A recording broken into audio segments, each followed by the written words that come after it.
Previously, in Part 2 of Rich Dad, Poor Dad, young Robert learned one of the hardest lessons of his life, that working for money isn't the key to wealth. Today, in Part 3, he discovers something even more powerful: the secret of how the rich make money work for them. One hot afternoon, Robert and Mike returned to Rich Dad's office. They'd been working for just 10 cents an hour, sweeping floors, dusting shelves, and feeling cheated. But instead of getting angry, Rich Dad smiled. He asked, "Do you still want to learn how to be rich?" Robert hesitated, then nodded. Good, then stop thinking like an employee. You're still looking for a paycheck, but the rich don't work for money. Money works for them. That line hit Robert like lightning. For the first time, he realized the poor and middle class work for money, but the rich make money work for them. Rich Dad explained, fear and desire control most people. They go to work every day afraid of being poor, and when they get money, their desire makes them spend it. That's the trap. He drew a simple diagram on the board, 2 circles, one labeled emotion, the other mind. Most people let their emotions think for them, he said. But if you can control your emotions and use your mind, you can make money your servant, not your master.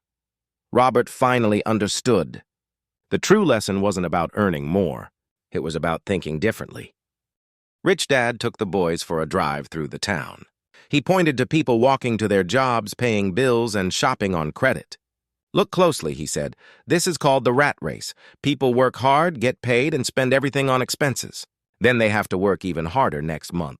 That's not freedom. That's slavery with extra steps." Robert started noticing the pattern everywhere.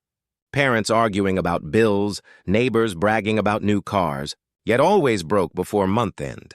Rich Dad then showed them the difference between assets and liabilities. He said the rich buy assets that make money even when they sleep: businesses, investments, real estate. The poor buy liabilities, things that take money out of their pocket: cars, gadgets, fancy clothes. Robert learned that financial freedom doesn't come from a high salary, it comes from building assets. That day, Robert had his aha moment. He realized if he kept chasing a paycheck, he'd always be a slave to money.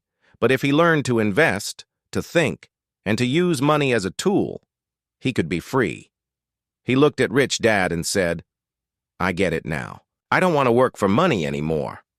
Rich Dad smiled. "Good," he said. "Then you're ready to start your real education." Subscribe to the Finance Decoded to keep learning from Rich Dad, Poor Dad.